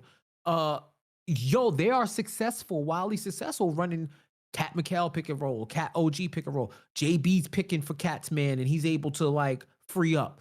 Like if that's what they have to do in the offense in order to get him the rock and first option him, bro, he's too talented and he makes too much bread to be the 4th option at any point. At any point, unless the other 3 options cannot miss, like they're historically cooking, he should not be a 4th option. That's like copping a Ferrari just to show off to your neighborhood. Drive the motherfucker. You know what I'm saying? Hey, man, like, family show. No, somebody, my neighbors is wilding. My neighbors wild. I was saying, drive the car. You know what I'm saying? Drive the car. Drive the car. Point. Like we don't worry. We're closing on KFTV after dark, Jeff. It's almost after midnight. The family left the show, bro. Like enough is enough, dog. Like, what are we doing here? What are we doing here? That is if you want to say like, yo, what's been frustrating, the most frustrating thing about this season for me, it has been that where we are oversimplifying this game, man. Like, yo, Cat should not, if Cat is not injured, he should not have 2 shots going into a fourth quarter. That's insane. And yes, I'm sorry, Cat. Some of that is on you too. My thing the thing that pisses me off is I don't know what the balance is of blame. At this point, it's like your 2 boys that are wilding out. They the ones that whenever y'all go out and y'all get into fights, it's because of them. You sit them in the room. Yo, I don't know what's going on. I don't know why y'all keep beefing or why y'all keep beefing with other people, but y'all need to figure this out and then let us know what you come up with. Because enough is enough. Like we're not babysitting you. We're not holding you by the hand. Like this, enough is enough. And that's how I feel about this. Because if he is not the number 2 option, they ain't going nowhere. Sorry, this is the way the team is constructed. They're not going nowhere. Facts, man. Facts. They're the number 2 option. He is the number 2 option. If he's not being involved, they ain't going nowhere. Since you brought up his stats, let's get into key stats of the night, Jeff. Let's get into key stats of the night. Once again, the Knicks lost this one, 111 to 100. Knicks were competitive in the rebounding battle. They actually won that one, 41 to 39. They lost the assist battle, even though they tried to move the rock tonight. It wasn't necessarily the most effective. 19 assists for the Knicks. They lost that one, 21 to the Thunder. They lost the steal battle as well, 8, while the Thunder got 10. The Knicks would win the block battle. They got 3, while the Thunder got 0. They would lose this battle, as you mentioned earlier on the show. 18 turnovers to the Oklahoma City Thunder's 13. Sloppy with the basketball yet again. I don't know what happened to this team that protected the rock so well at the beginning of the season, but they're just having a difficult time doing it as of late. Now we get down to the shooting stats. Knicks would lose the field goal percentage, 44% to the Thunder's 47. They would win the 3-point percentage battle, 43 to 36, and then free throws, they lost that battle as they shot 77 from the free throw line as the Thunder shot 82. Now when you look at the hustle points, or hustle stats I should say, 82% or 82 free throws. So I can't tell the difference. Hey man, you and I both. Who knows, man? Who knows? How many looks? Oh, never mind. I won't go to that commercial. Might be too old for that one. Right. People will be saying, "Hey, yo," by the end of it, you know. So I won't do that one. Anyway, we got fast break points. Thunder just dominated that category, 15 to 4. Second chance opportunities. Knicks almost held their own. Thunder still had 20 to the Knicks 16, and then points in the paint. Knicks were just getting outworked in the paint, 44 to 30. So the Thunder had a dominant night tonight. Jeff, what are your key takeaways from tonight's stats? I think it's that turnover point. You know, I spoke about it earlier. You conceding 19 points off of turnovers. It's just a lot. This is a team in the Thunder where you probably are going to have to win on the margins. Because I don't think anybody is head and shoulders better than them where they can stay, unless it's the Spurs, because apparently the Spurs have their number this year. But certain teams, like everybody else, all the rest of the mortal teams, you got to win. You got to win on the margins. Like, what do the Knicks do well? They don't turn the ball over. They dominate the offensive glass. They get second chance points. They get fast break points. You got to do what you do well as the standard to be able to beat a team like OKC, especially if you want to beat them 4 out of 7 times. Your standard, what you do well, you cannot falter on. Where you win on the margins is your weaknesses. Can you bolster your weaknesses enough in order to give yourself that extra edge or take away what they do well? So those turnovers really killed them, man. It really killed them. Yeah, the turnovers are what definitely did it in for the Knicks tonight. For me, I'm looking at the fast break points and the points in the paint. Those two in particular for me, just because, one, I thought the Knicks half-court defense, I thought that was pretty solid for most of the night. I mean, they kept SGA in check, and SGA does a lot of his work in the half-court, as we know, likes to use the screens, likes to get downhill. I thought they did a decent job of that. But whenever it was just a loose ball and the Thunder were able to push it up court, Knicks just had a bad time with that, and they weren't getting back fast enough on defense and communicating effectively to know who to pick up for who. I mean, forget even that. How about just J-Dub, just like a hot knife through butter, getting past Brunson, I think it was Josh, and it was either OG or Macau. I think all four of them were around him at some point, and yet he somehow outraces everybody. And it's like those guys are trotting. J-Dub gets the layup, and then he's high-stepping like he's Deion Sanders after just getting it in tow and scoring a tutty. And it's like, anybody going to stop him? Okay, no. Okay, cool. And then points in the paint when they were in the half court on defense, even though they did a decent job, just lack of communication once again, man. Giving an I Heart easy roll to the rim. J-Dub just getting downhill with no help, no support, while Cat was guarding him. Like, there was no, they did not prepare defensively when it was just Cat out there and having the requisite help defense in order to cover for him. And then between those two things, just a tough night for the Knicks, man. So those are my two key stats that I took away from this one. And that is brought to you by none other than Car Gurus. So, people, let me tell you about something about Car Gurus. If you're looking to buy a car, it's a big decision, right? You don't want to just go out there, be all willy-nilly about it. You're putting a lot of money out there, especially with car prices today. You don't want to just take it lightly. So, you don't want to feel rushed, don't want to take it lightly, don't want to feel confused, you don't want to second guess yourself, especially with the way the prices are. That's why you go to Car Gurus. What I love about Car Gurus is how simple they make the whole process. With Car Gurus Discover, you can skip all those annoying filters and just search the way you actually think. You tell it what you want. Maybe good gas mileage for road trips, extra trunk space for the family, or something comfortable for that daily commute. And it shows you real shoppable listings that actually match. That's a game changer. And if you're at the dealership, the Car Gurus app has this feature called Dealership Mode. It's basically a cheat code. You can compare the car right in front of you to similar options, check deal ratings, see price history, and even estimate your final cost, all on the spot. That's confidence right there. With over 4 million listings, Car Gurus has one of the biggest selections out there, so you're seeing real options and real deals. No wonder it's the #1 most visited car shopping site. So whether you're buying or selling, don't guess, make your big deal the best deal. Go to cargurus.com. That's CARGURUS.com. All right? And let them know that KFTV sent you. All right. We got some more calls. We got some super chats here. Let's shout out to some of the super chats. Let's see what we got here. All right. So we got JFK the God. Shout out to you for the $20 super chat. Appreciate you. He says, I don't understand how an entire season has gone by and we truly don't have an identity. The only thing you can count on us doing every game is ignoring Cat. We are turning him into Popeye Jones. Man, it is. It is. Not Popeye Jones. Yeah, man. What?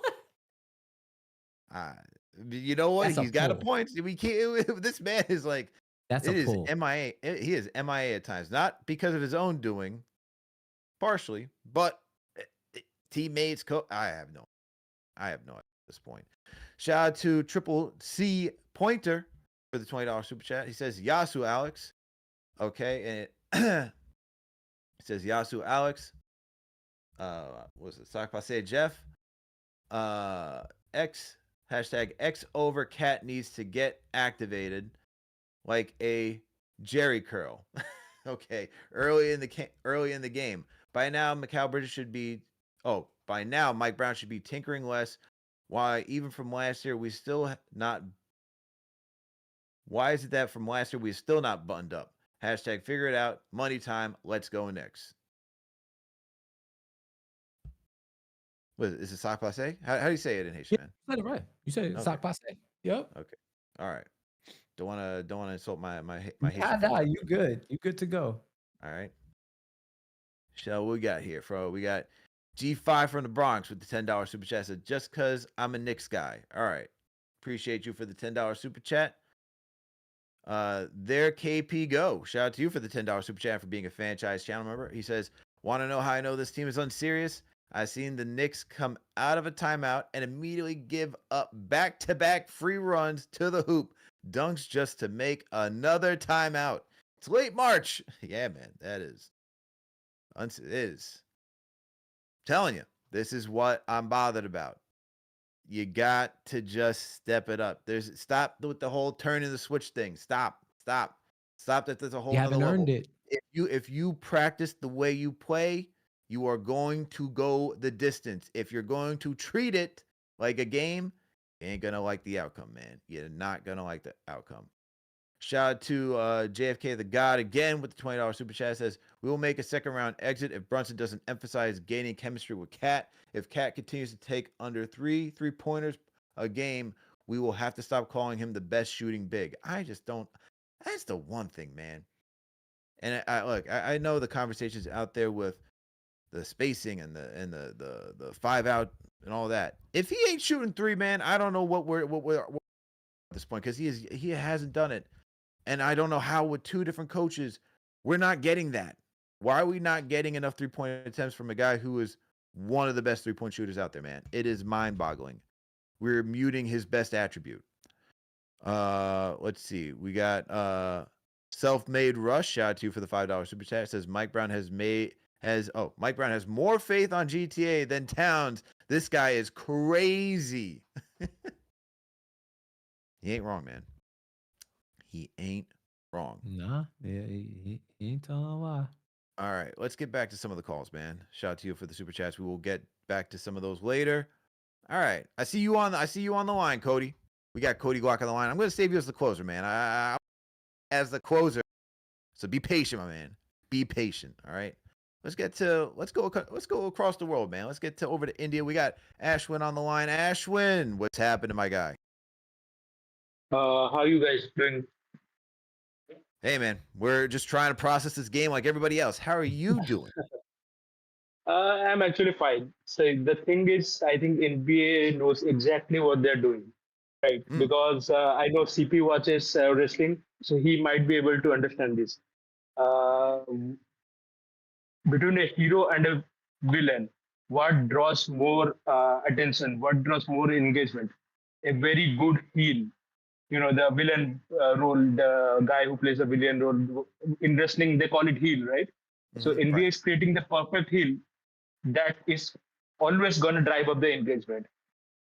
The only thing that matters is if they will keep doing this in playoffs, right? Because see, you said I'm an international fan of the sports, right? So as an international fan, I'm calling this out to NBA that your MVP would be absolutely made if not for a generational talented team and refs. Imagine if SGA did not have this amazing, awesome team and had no help from refs. That's your MVP, and he is going to be most probably this season's MVP again. So NBA knows what they're doing, and if this happens in playoff, I really think the 16 other teams in playoff, they should go and file a case against NBA because this is not at all fair, absolutely unfair. Yeah, But yeah, and Knicks played. I don't know what happened because the last 8-9 points when SGA went on the run, they defended him so well throughout the games, but they suddenly stopped defending for that 2-minute part, and he went on the run. Was that intentional? Knicks trying to not be on the radar that okay they defeated OKC team because you defended him for about 40 minutes of the game so well. About how many minutes he played, but except for the last 2 minutes where he went for the run. Why was that? I don't understand. He could have. I know the cat problem, Brunson problem. What Brunson did not doesn't pass cat, and the Jose thing is definitely it's going very south, real quick.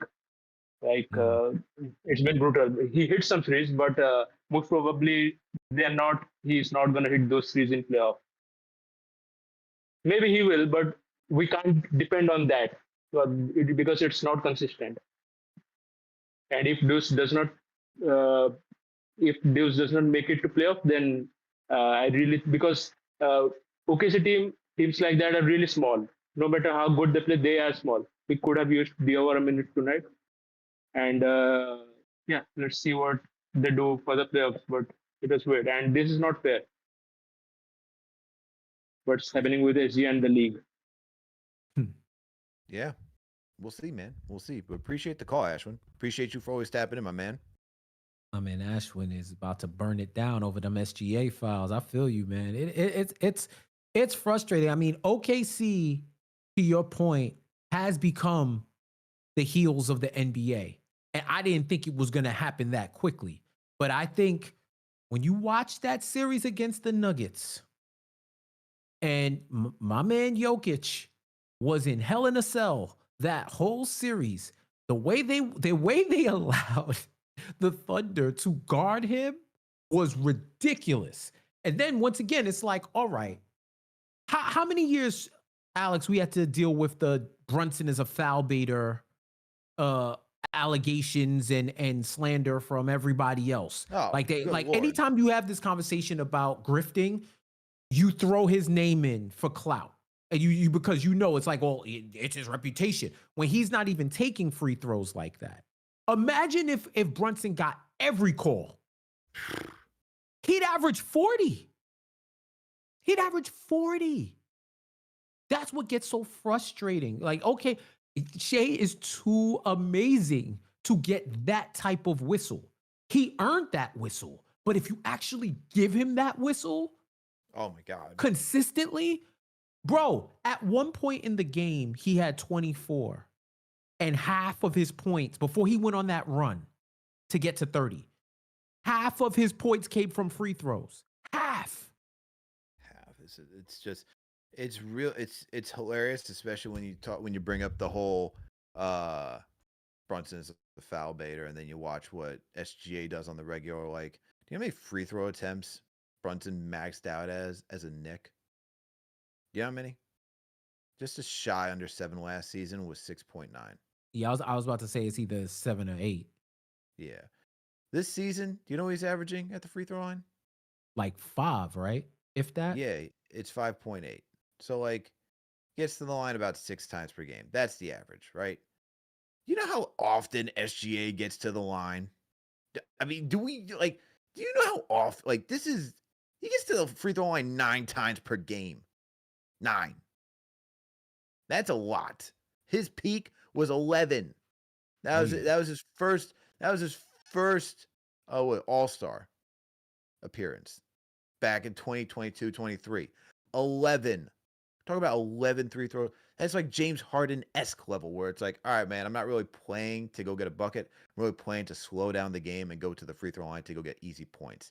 And look, SGA he's mastered the art, the illusion that he's getting physically beat, to get to the line, that the refs give him that whistle.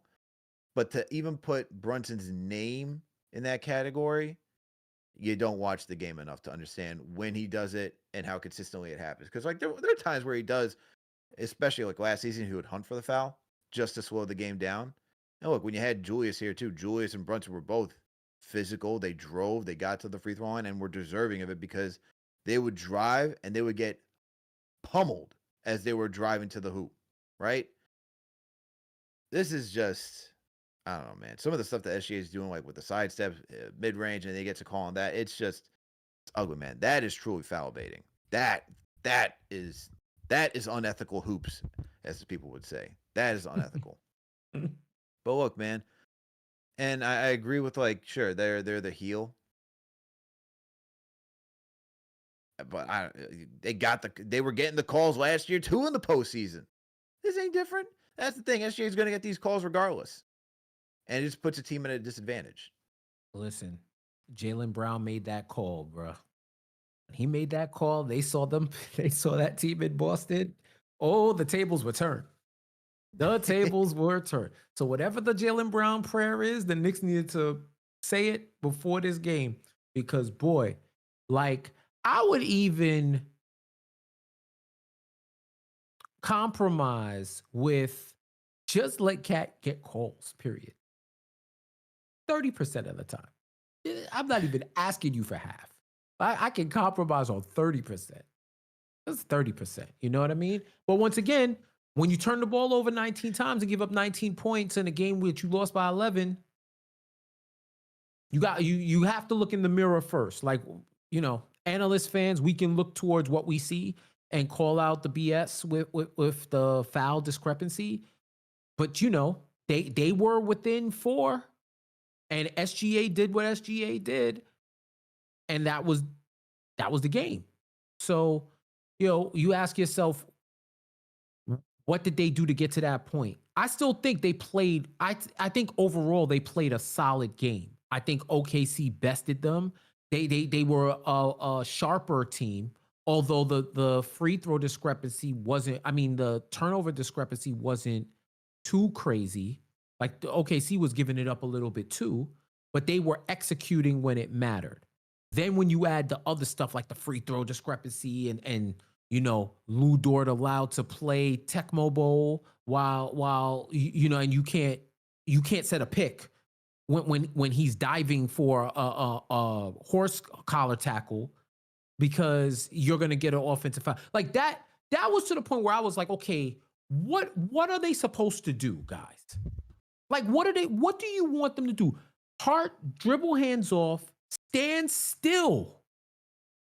And he dives into Hart's waist. I'm like, are y'all saying that he tripped him out of the air? Standing stationary. That is exactly what they're That's saying. exactly what they said, right? Like, that's exactly what they said. Listen, There's man, no winning, I've seen this team. I've seen what they can do. I've seen what they did at their peak. They should have beat them at the Garden. They didn't do that. They've had major wins this season. You just gotta hope that team is the team that shows up in the playoffs. I think if that team shows up in the playoffs, then all of this back and forth, hand wringing about, they're going to get, I see people talking about they're going to get knocked out in the first round. Then stop watching the season, dog. Go do something else. Don't put yourself through this. If you really think they're going to get knocked out in the first round, simulate to the end. What are we doing here? I ain't even asking y'all to blindly fan, but let's fan rationally. You know what? I'm asking too much. All I'm saying is, if honestly, if you really think this team is going to get knocked out in the first round, I'm just saying for your own sake. I don't know. Some people want to be mad at sports because they need a release. So they want to be able to scream. That's like a lot of these nerds and geeks that watch the game and they're talking about cutting games and doing all these other nonsense changes and shortening the season. They don't like basketball. They just want something to argue about. People have been arguing about this league for decades. I remember when there was too much defense. They moved the line back for you. They moved the line up. They made it 22 all around. Then they moved it back because everybody was shooting threes and they stank. Then they took out illegal defense.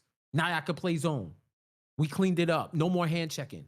Oh, now it's too much offense. Now it's this. Now it's that. It's like every year there's something to complain about instead of watching the freaking game.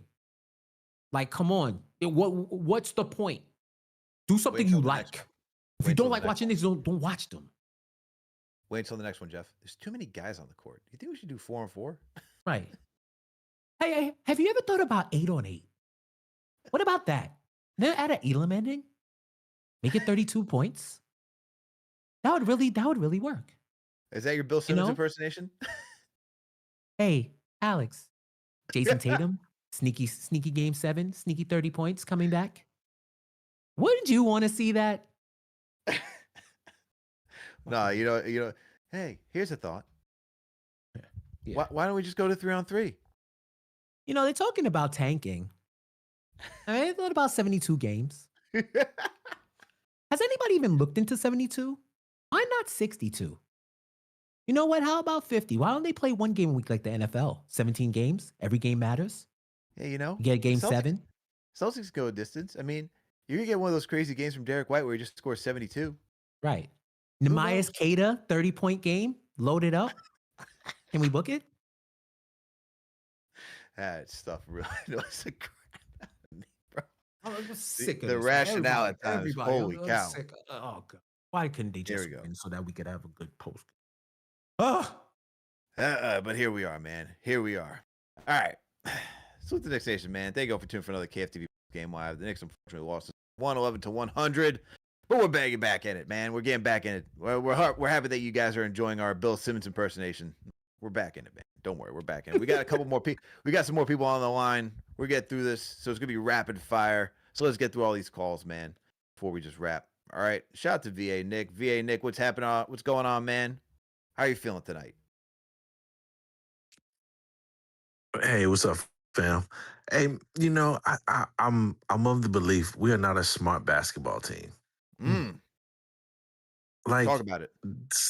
Seriously, Cat has Caruso on him for the majority of the game, and Mikal Bridges, OG, or whatever are taking more shots than Cat. Like, look, this is common. This is basketball. This is not rocket science. I know Cat is prone to offensive fouls, but like, feed the post. Feed the post. It is not rocket science. He has the mismatch. I know HBO has this new show, DFT. I swear, like the Knicks are like down with DTF. Don't feed Towns. Like what is like what are we doing? Like it is not. This is not like surgery right here. He's got the mismatch. Feed the post. This is common sense basketball, man. So like I blame Brown and the rest of the Knicks, man. Like, come on, man. He's got the mismatch. You got to exploit the mismatch. He's got 2 shots going into the fourth quarter. And then all of a sudden, like everybody said before, he gets hot. And then, oh, by the way, Brown wants to get cute and put, Mitch in the game. Come on, man. Like this is not serious. Like we're not smart. We're not a smart basketball team. We're not as smart. For as seasoned as we are, as tenured as we are, we're not smart, man. We're just not smart. Feed the post. Hey, man, appreciate all y'all doing, man. Shout out to everybody, man. KFTV, baby. I'm out. Shout out to VA-Knick, man. Shout out to VA-Knick. Rate that call in the chat, man. 5 being facts, 1 being trash. Let me know what you think about VA-Knick's call. Look, Knicks got to be look, Knicks got to be better, man. Knicks got to be better. All right. On to the next one, man. Let's get to some other callers. We got, let's see, who are we going to go with? Let's go with Severe Elder. Severe Elder, what's happening, man? What it do, fellas? Jeff, What's Alex. up? How you? Shout out to KFTV, #1 show for the fans, by the fans. You guys do a great job. I ain't even gonna hold you. I'm gonna just try to make a few points and make them brief. I went down to the game the other night when they played Charlotte, MSG South, and I went down there so excited. I'm like, oh, this is going to be like a playoff matchup. We got 2 hot teams coming in on streaks. Right. Okay. I get to the game. The theme for a while was our squad always getting off to slow starts. I said, okay, well, let's see what's going on here. I'm looking at the warm-ups. I'm seeing the Charlotte team. They're all out on the floor. They're all warming up. They're all congregated together. I look at the Knicks side of the bench, and they're all sporadic. Everybody's separated. I didn't even see Cat in the warm-up line. He didn't come out to warm up. I don't know what was going on with him. He just wasn't out there warming up. He wasn't getting no shots up.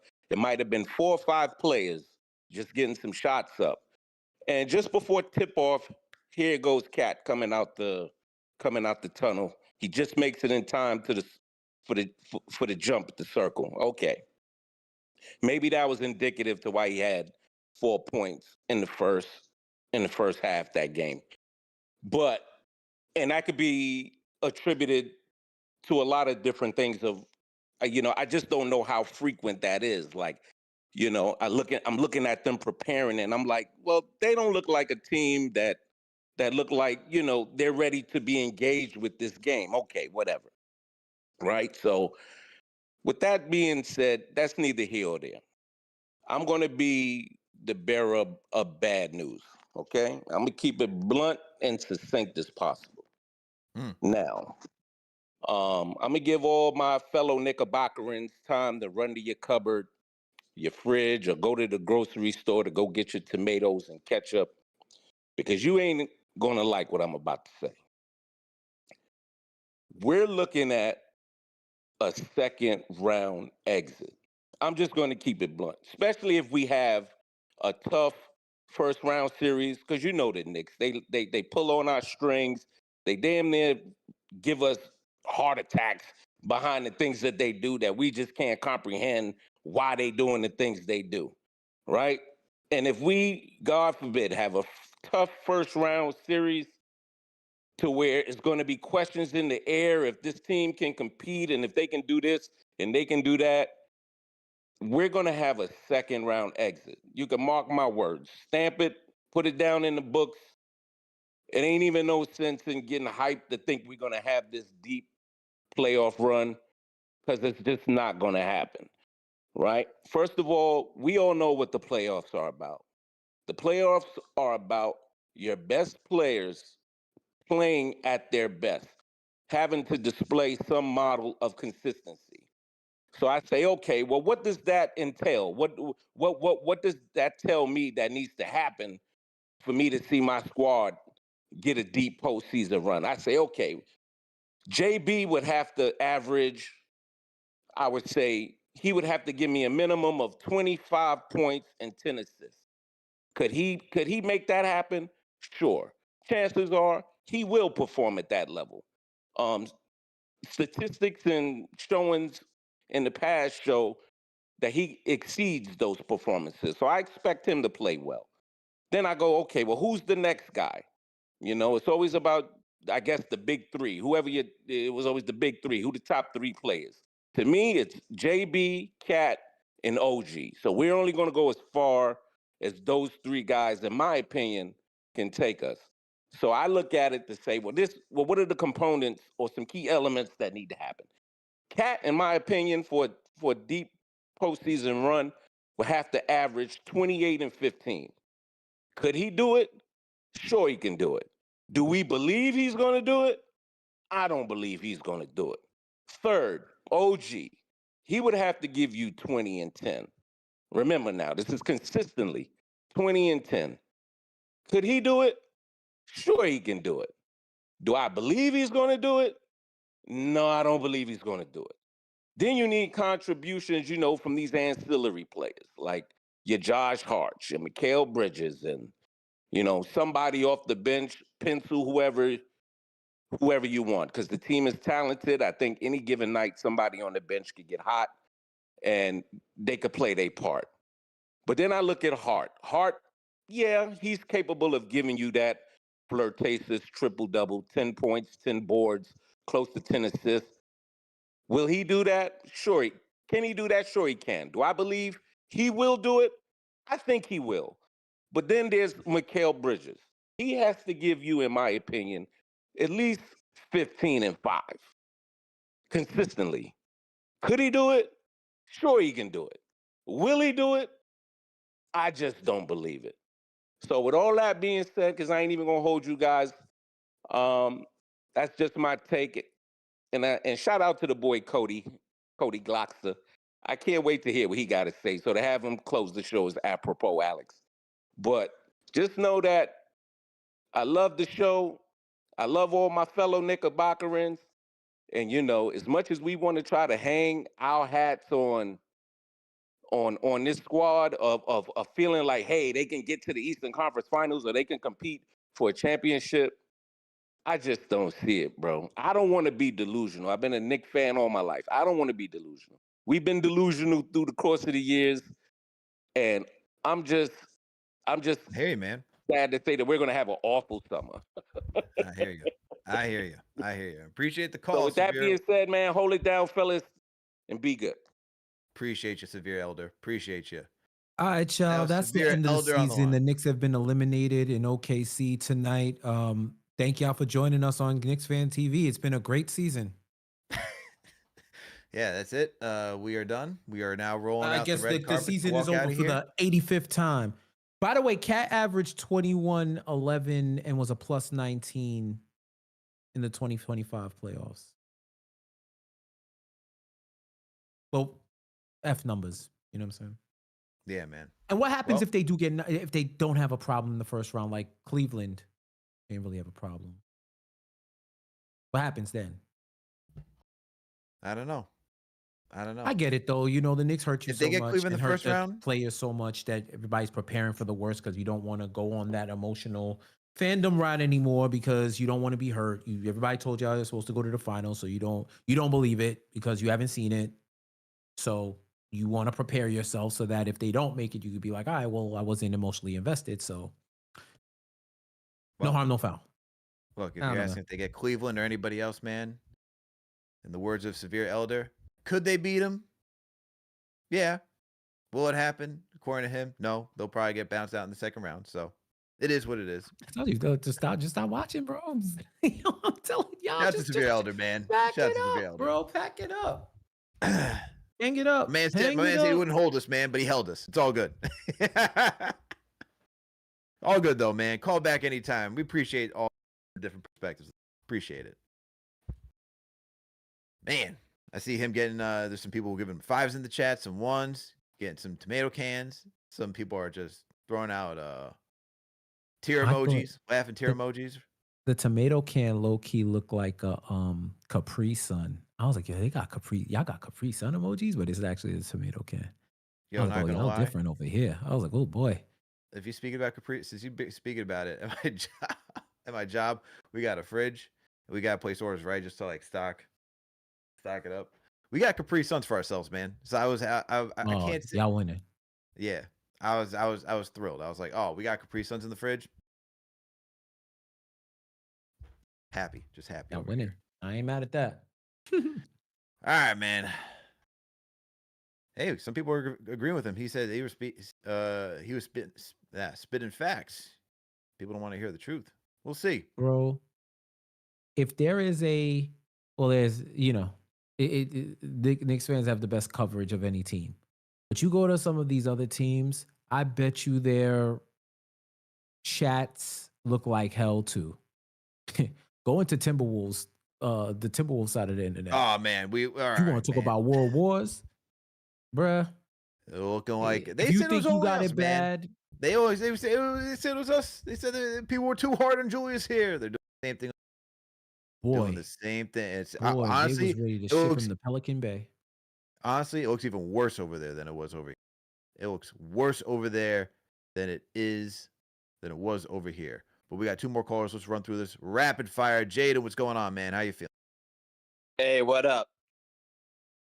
What's up, man? How you doing? What's going on? What do you think about this game? Man, guys, not gonna lie, I'm pissed off. In regards to tonight, I don't got much to say, but Coach Mike Brown, like y'all were talking about, was doing a little too much with the rotations tonight. Also, SGA shot 16 free throws by himself, while our team combined shot just 17 altogether, which is just ridiculous. And I don't like to quote this guy because his tenure with the Knicks was horrendous, but, quote, take that for data, end quote, said by David Fizdale. Salute to you, gentlemen, and I'll see you on the next one. Appreciate you, Jaden, for giving us the call, man. All right. Thank you. Let's get to the final caller. All right. The closer of the night. None other. The one and only. Cody Glock. Cody! Are you there, my man? Are you there? Yo, y'all can hear me. I'm sanctioned. I'm in this place. You in the place, man. You are sanctioned. The podium is yours. Yeah, The floor is yours. yeah. I appreciate you, Alex. You feel me? Yo, shout out who the sponsor, Alex, for tonight, man. Car Gurus. All right, shout out Car Gurus, man. I take care of my car purchasing with the utmost friction in my mixing. Church preach tabernacle, no testimonial. Yo, man. So bust it, right? You feel me? Alex Wagwan, brethren. Yo, Jeff Sakafet, yo, you see Knicks la? Like, man, son, like 18 turnovers mauled us for real. If we playing teams like this, we can't turn the ball over. That's the bottom line because Stone Cold said so, son. Like, Josh Hart ain't get to do his Josh Hart things. As you can see, we got smacked on the fast break like some '08 purple sandwich bag sour. Like, we got smacked. So Jalen Brunson missed Mitch on a couple lobs and mismatches. I ain't appreciate that. Mm. Also didn't take care of the ball as well as we know he could do, especially for the amount of air he dribbled out the ball tonight. Clarkson was non-existent, but he gave effort, man. I hope he gets his confidence up before the big games come. Just stay the course, bro. Jose Chose, man, like, man, shit, Chose, man. Like, he got to go see that guy. Who's that guy we got on our team that fixed Josh? He fixed Josh Tilly's shot. Oh, who's that guy? What's his name? The Oh, Knicks what's his shooting name? coach, Yeah, what's his name? He, Peter. yeah, he Peter Patton. Peter Pat. yeah Thank he you. got to go see Peter Patton. He go lock in with Lex Luthor because I know he hit two and he does this little cunnilingus celebration after he hits the threes but Chose like you got to be a threat, man. It looks like he was driving them layups a little scared. He had a couple driving opportunities, but he didn't look confident with the layup. Like he didn't do a horrible job facilitating offense, but the shot threat has to be there. Chose, man. Sheesh, bro. We could say a lot about this game, whether it's the questionable coaching schemes, the identity crisis y'all be saying we have, the lineups y'all fans say we should be using, like Kolick, Diawara. I think Diawara should have been playing, but whatever. Like Kolick too, but it, you could say, oh, we not feeding Cat or hubbing offense through Cat. I don't even know if hubbing is a word for real, but I'm still not worried as everybody else, bro. Like Hmm. if I had a worry scale, I say I'm at a 5 right now. Yeah, it's been shaky, but when it comes to teams like this, if we want to win, in my opinion, we need like a 2020 game. I feel like we're very capable of a 2020 game and even 2020 games. You feel me? Which means Cat 20, Brunson 20, OG 20, or Cat 20, Brunson 20, OG 20, and Josh 20, or Mikhail. The 20s could even come from Deuce. Like shout out Deuce Live. Prayers up for our Lil Dunn. He's gonna be straight for the playoffs. Get well, Deuce Live, you feel me? Or the 20 could even come from Shamit. And I know it don't look like it right now, but Clarkson is capable of a 20 in that too. Feel me? Like for me to be mad at the Knicks right now in the regular season, I'm not gonna I'm not gonna do that to my blood pressure right now, bro. I'm gonna save my Knicks Tourette's for the playoffs, bro. Y'all could say what y'all want about the team. Y'all saying this and that. We still the third seed, bro. When the margin for error gets so thin that it could dodge raindrops, I'm gonna be the biggest critic y'all hear. Until then, holla at me when y'all stop crying. Like, y'all talking about it's frustrating watching the Knicks play for the past 30 years. It's been frustrating watching the Knicks play. Like, what's new? Tell me when it hasn't been frustrating. Like, we got people talking about second round exits already. Like, why y'all shaking in y'all boots for the Celtics? We beat them in the playoffs last year, bro. These the type of games that show you the fans that's all 82 till May and June, and the fans that come on the boat when it's smooth sailing and look for the wrath when it sails, like when it's thunderstorms and all that. Like, y'all know where I'm at with it. Shout out Nikki Pipes, man. Shout out City Ping free throws. You feel me? I see you, City Ping. I know you watching somewhere in the sticks with some scotch, no hat on. You feel me? Here we go. Call back anytime. You feel me? Shout out Chuck D, the God, master of ceremonies. You feel me? Shout out Jeff. I see you, Jeff La. I appreciate you cursing. We don't care about monetization tonight. You feel me? We lost. So might as well lose for real. You feel me? Like, shout out Blue Eyes White Dragon. Shout out S Club. Shout out Hoops and Flavor of Love. I'm out, man. Yo, Douglas, holla at me, bro. I'm out. That is none other than Cody Glock. And Cody is saying, man, miss me with all the scared nonsense, man. Miss me. I still believe in this team. Hey, man, rate that call in the chat. 5 being facts, 1 being trash. Are you with Cody right now? Are you with Cody saying, yo, miss me with being scared? We've seen enough through this Knicks history, through the 2000s up until now, that we don't got to be scared about this. Or you're saying, the CP word. with no hat on drinking scotch. That was it. He's somewhere in a bar in OKC talking about, here we go. Yo, Cody is Can you imagine CP's out in OKC saying, "Here we go to what was it, Tiger King?" There you go. Yeah, crazy. I know they got Oh, a steakhouse or something out there. Turn up after the game with the fine folks at Oklahoma City. Great people, great fan base. Yeah, I heard the steak is on demand right there. They kill the cow right in front of you. I bet they do. Like Red Dead Redemption out there. You go ahead, shoot a cow and then throw it right on the Spitfire. Let's get it let's get it cracking. You know what I'm saying? So, but yeah, shout out to Cody Glock, man. It's always a pleasure to have him on, and everybody that called in. Always a pleasure, bro. Yeah, man. Shout out to all of our callers tonight. Phenomenal. Everyone's just laughing at the no hat joke by Cody. Dog. Because he painted the picture. That's why I lost it. I was like, oh, man. Because, when it gets to that point in the night when CP's like, yo, I'm taking this hat off, bro. Yeah, I'm going to show my hairline. My shit is solid. What you talking about? Listen. Oh, man. Good stuff, man. Good stuff, Knicks Nation. Yes, sir. Appreciate everyone tapping in. Shout out to everyone tapping in on this evening after a tough loss to the Oklahoma City Thunder. But where do you stand, man? Are you with Cody? Are you all with Cody? We're like, hey, we still in it? As Cody said, we're still third in the East. Man, history's made once you get to the postseason, not during the regular season. Or are you part of the brass that's saying, hey, man, it's over, doomed, exited first, second round, whatever you believe. We'll see, man. I'm still watching, man. Anything can happen. This team's got the talent. Like I said, can they put it all together?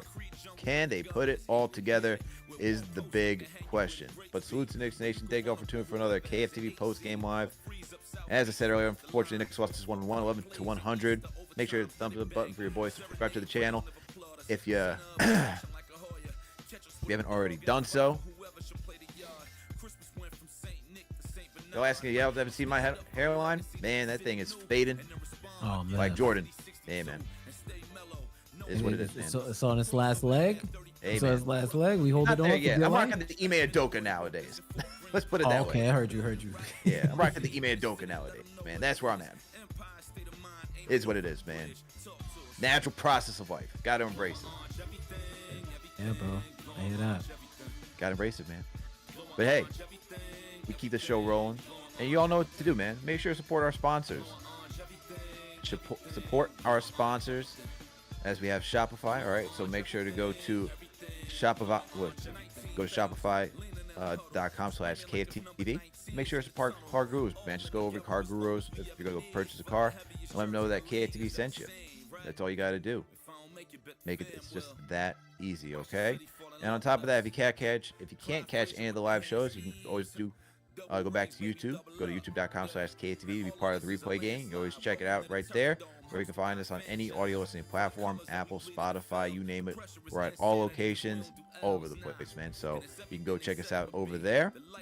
And lastly, make sure to go check out our newsletter. Go over to Beehive and go check out the KFTV newsletter. We got a bunch of great writers over there covering the team from a bunch of different angles. So make sure to go check them out. Also, being part of the newsletter keeps you up to date about the channel as well.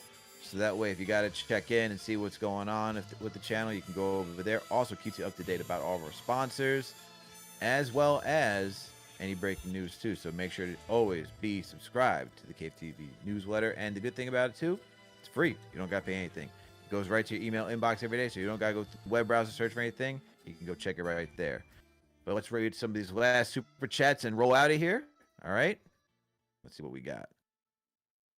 Let's get to some of the last super chats that we got here. Shout out to the right man himself, Chuck D. Gave us another super chat, $10 super chat, saying it's a weird team that I don't even think a game one loss in the playoff wakes them up. Team somehow looks like a team that wakes up after being down 3-1 and forces a game 7. I hope that's not the case. Look, man. Shout out to Chuck, but I hope that's not the case, but I get what you're saying. I hope that is not the case. Hope they wake up ready to go game 1. Shout out to CB22491 for being a franchise channel member for 38 months. It says Brunson's playoff switch is on. Not sure about everybody else. We know how Brunson likes to elevate in the postseason, man. We've seen it time and time again. Shout out to Quasi 18 for the $5 super chat says, I had a ticket for the game, but my wouldn't approve my. I guess my job wouldn't approve my PTO, so I missed it. Family show Amazon, man, that's tough, bro. That is tough. Tough. Shout out to HT with the $2 super chat. Appreciate it. Shout out to Nicholas Anthony for the $5 super chat. Says there's no way the Thunder get 38 free throws and the Knicks get 17. No way, no how. Sorry to make it about that, but it's the truth. Hey, man, the OKC whistle is a real thing. All right, so we got through all the super chats. That is that. Appreciate everybody for contributing. Shout out to Knicks Station once again. Shout out to all the mods. Shout out to our producers, Myra, Gamba, and everybody else, man. Shout out to CP being out there. All right, people. Shout out to you, Jeff. Great job, man, as always. Thank you, bro. Thanks for having me. Of course, man. Anytime. All right, everyone. We out.